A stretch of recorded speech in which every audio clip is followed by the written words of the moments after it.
성도 여러분 안녕하세요. 반갑습니다. 153 성경 일독 오늘 137일째 되는 날입니다. 오늘은 사도행전 14장에서 19장까지 읽게 됩니다. 먼저 사도행전 14장 내용 보면 전통과 신앙의 장벽이 얼마나 두터운지를 볼 수가 있습니다. 바울과 바나바의 복음 증거는 하나님의 명령에 의한 것입니다. 특별히 13장 47절 말씀대로 보면 이방의 빛으로 삼아 땅끝까지 구원하게 하리라는 하나님의 계획과 그 사명을 다하고 있죠.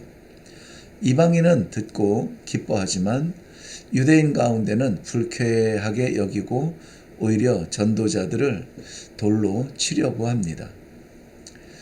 복음을 알지 못하는 이방이 장애가 아니라 전통의 습관과 자기 고정관념에서 벗어나지 못하는 동족의 장애가 더 어렵습니다. 루스드라에서는 안진뱅이를 고치는 표적을 보이는데요. 이 일로 이들을 신으로 생각하는 사태가 일어나죠. 그러나 전도자들은 유혹받지 않고 변함없이 하나님의 이름을 드러냅니다. 유대인들이 전도자의 가는 곳마다 따라와서 군중들을 선동합니다. 때로는 죽을 때까지 때려서 돌을 던져 죽은 줄 알고 갖다 버리기도 합니다. 죽은 줄 알았던 바울이 일어나서 가장 먼저 한 것은 21절 보면 더베에서 복음을 전하는 것이었습니다. 그때 많은 사람들을 제자로 삼습니다. 전도자들은 파송받은 안디옥 교회에 돌아가서 믿음의 간증을 나누게 됩니다. 사도행전 15장입니다. 예루살렘 교회 공의회에 문제가 제출이 되는데요. 이방인 회심자들을 유대인들이 허입할 것인가 말 것인가 하는 문제입니다. 베드로와 바울과 바나바의 의견을 듣고 당시 예루살렘 교회의 지도자로 있던 야고보가 판결을 내려 결론을 짓습니다. 야고보는 예수님의 형제 야고보인데요. 이방인 중에서 하나님께로 돌아오는 자들을 괴롭게 하지 말라.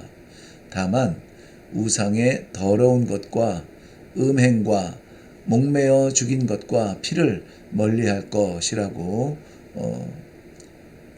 지도를 해주고 있죠. 이 일 후에 바나바와 바울 사이에 다툼이 일어납니다. 바로 마가 요한의 일 때문인데요. 바나바의 소개로 마가가 저들과 함께 선교의 일을 감당하게 됩니다. 그런데 갑자기 고향으로 돌아가겠다고 떠나버린 누가, 이 바울은 받아들이기가 어렵죠. 자, 그래서 다시 선교를 떠나려고 할 때에 바울은 그때 그 일 때문에 이 마가를 거부합니다. 그리고 실라를 데리고 떠나게 되죠. 이를 추천했던 바나바는 마가와 함께 길을 떠나게 됩니다. 바나바와 바울의 길이 달라지죠. 그렇지만은 디모데후서 4장 11절 말씀에 보면 마가는 결국 바울 사도의 사역에 유익한 사람이 되어서 마지막까지 바울 사도에게는 그리운 사람으로 남게 됩니다. 사도행전 16장입니다. 하나님의 은혜로 가득 채워진 장인데요. 구원의 섭리, 모든 영역을 뛰어넘습니다. 몇 사람 등장인물 중심으로 하나님의 구원의 은혜를 살펴보겠습니다.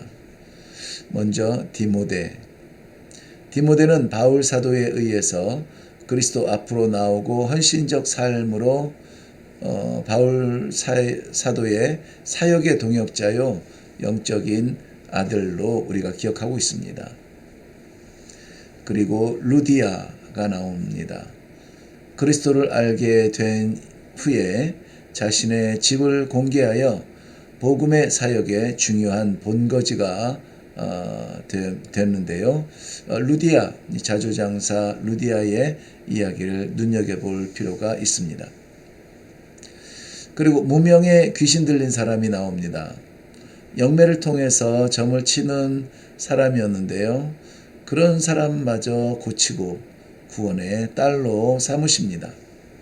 16장의 감옥을 지키는 간수와 그의 가정의 구원은 복음의 진수라고 말할 수가 있습니다.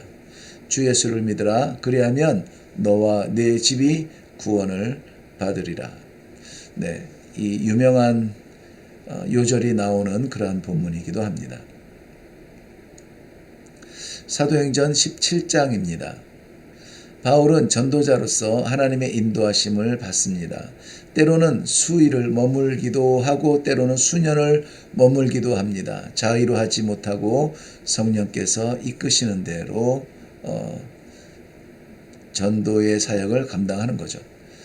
데가볼리에서 석주를 머물며 성경을 강론합니다. 오직 그리스도를 전하는 일에 전념하는데요. 그러나 유대인들은 여전히 시기하여 시장에 불량배들을 동원시켜 방해를 합니다. 베레아 사람들의 말씀에 대한 열심이 대단합니다. 날마다 성경을 상고하며 헬라의 귀부인과 남자가 예수님을 믿습니다. 역시 이번에도 유대인들이 불량배들을 보내어 어지럽게 합니다. 지친 바울은 아덴에서의 실수를 남기게 되고요. 먼저 저들의 우상 숭배의 마음의 격분이 일어나게 되었는데요. 유대인이든 날마다 만나는 사람이든 바울의 태도는 17절 말씀 보면 변론하고 18절에 쟁론합니다. 사람들은 바울을 말쟁이라고까지 부르게 됩니다. 안타깝게 바울은 교회가 서는 것을 보지 못하고 아덴을 떠납니다. 말을 잘한다고 해서 복음이 영향을 나타내는 것은 아닌 것 같아요. 사도행전 18장입니다. 아덴에서의 실수를 딛고 도착한 곳이 고린도입니다. 고린도에서 하나님께서는 바울 사도와 그의 사역을 위해 동역자를 준비시키셨는데요. 바로 아굴라와 브리스골라입니다. 여전히 유대인들은 대적과 비방의 무리들을 모으고 있습니다. 그런 그들을 향해서 바울 사도는 옷에 먼지를 털어버립니다. 먼지를 턴다는 것은 상관없다는 뜻이죠. 그리고 복음의 축복의 통로는 이방인들을 위해 열어주십니다. 고린도 사람들은 복음을 받아들이고 9절과 10절에 보면 바울 사도는 신령한 체험 가운데 복음은 확장됩니다. 밤에 주께서 환상 가운데 바울에게 말씀하시되 두려워 말며 침묵하지 말고 말하라. 이 성중에 내 백성이 많으니라. 바울이 1년 6개월을 머물면서 복음을 전하는데요. 12절에 또다시 유대인들이 일어납니다. 동족의 장애. 사도행전 19장입니다. 수없이 많은 장애와 방해를 만남에도 불구하고 멈출 수 없는 복음의 열정은 그렇게 해서 세워져가는 그리스도의 교회와 하나님의 나라 때문입니다. 그러나 성령도 없이 제자의 일을 하는 사람들을 만나 회개와 성령의 임재로 다시 거듭나 사역을 하게 된 제자들도 있습니다. 바울은 예배소에서 공개적으로 복음을 증거하는데요. 복음은 많은 것을 변화시킵니다. 귀신들은 쫓겨나며 병들은 치유됩니다. 그러나 귀신들도 이런 일을 한다고 자신들의 능력을 보여주네요.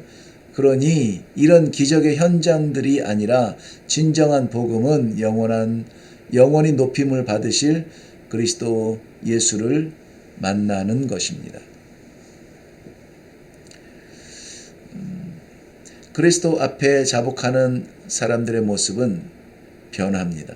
실질적으로 마술하던 사람들도 자기의 책들을 불살라 버렸다고 했습니다.